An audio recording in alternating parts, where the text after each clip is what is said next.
parts of the private rented sector are here today at the Residential Landlords Association Future Renting North Conference in Manchester, and I'm delighted to welcome Tim Douglas from ARLA. And Tim, what's your view of an event such as this that gets landlords together with industry stakeholders, industry commentators? It's a really healthy environment here, isn't it? Indeed. I think it's vitally important that politicians, we've had Andy Burnham here today, hears the views of landlords. I think it's vitally important that myself representing the agents has informed them today about the draft tenant fees bill, has informed them about the government's plans for mandatory client money protection, and also about the regulation of agents in the sector. What did you think of Andy Burnham's presentation? Because let's be honest, there were landlords in the audience that weren't happy with what he was saying, what he was proposing, and the fact that he said that 4 out of 10 rental properties were substandard. I had to ask the question myself, well, why isn't local authority enforcing the powers that they have to stop that?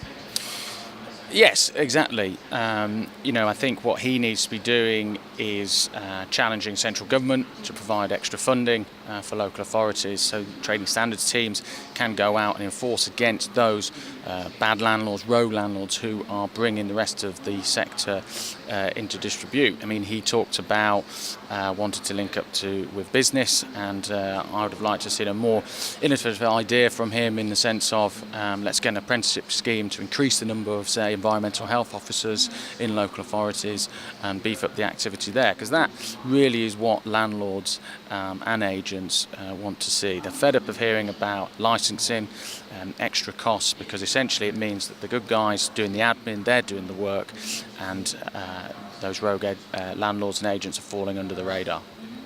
Indeed. Would you say it's fair comment that the sort of pendulum has swung much more in favour of tenants in recent times, recent policy?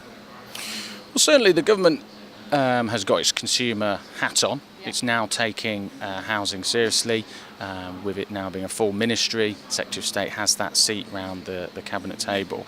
And I also think government policies shifted from, which Andy Burnham touched on, just simply owner-occupiers to actually pick more people, families in particular, renting in the sector. I think the one thing he underestimated was, though, the reduction in social housing, and essentially the private rented sector in a lot of areas of the country is doing what local authorities used to be doing and, quite frankly, should be doing. No, I agree. Now at ARLA, you're obviously a trade body for lettings agents.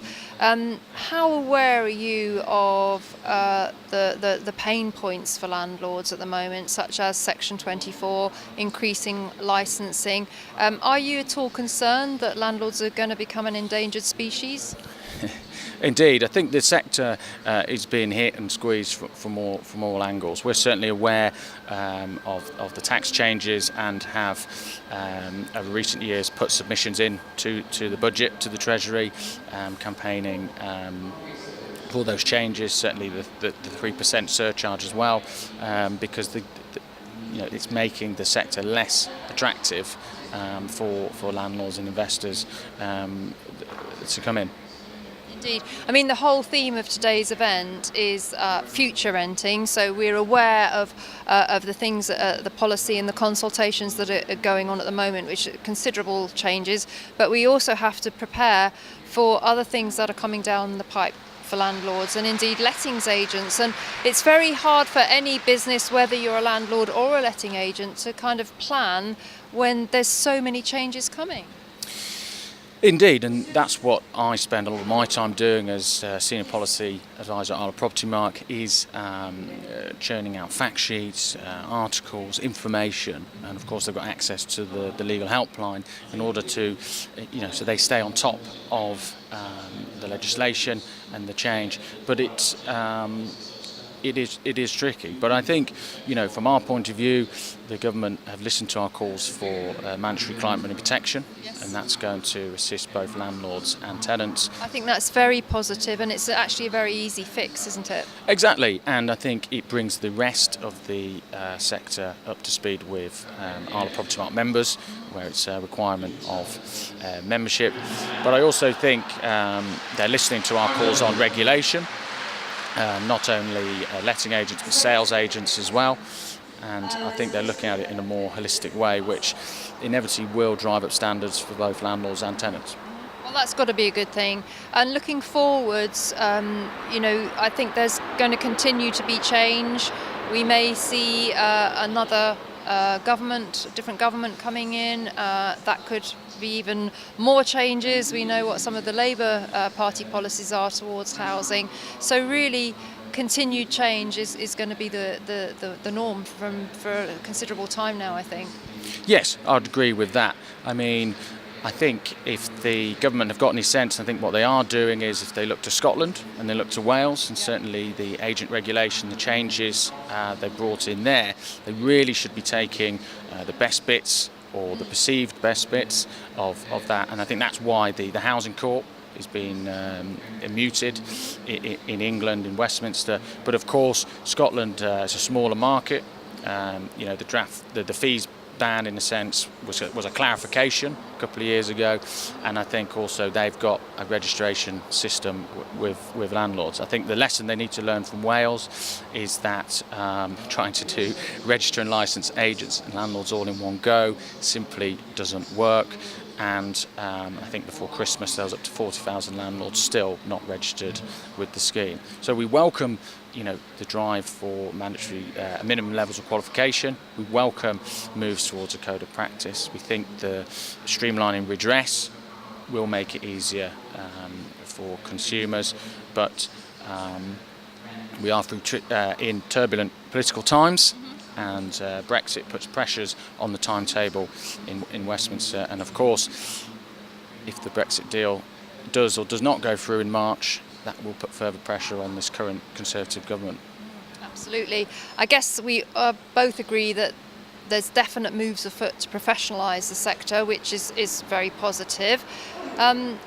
Where do you think the landlord associations fit in that? Because I actually believe that every landlord should join a landlord association. The value, the support, the advice, it's a no-brainer to me.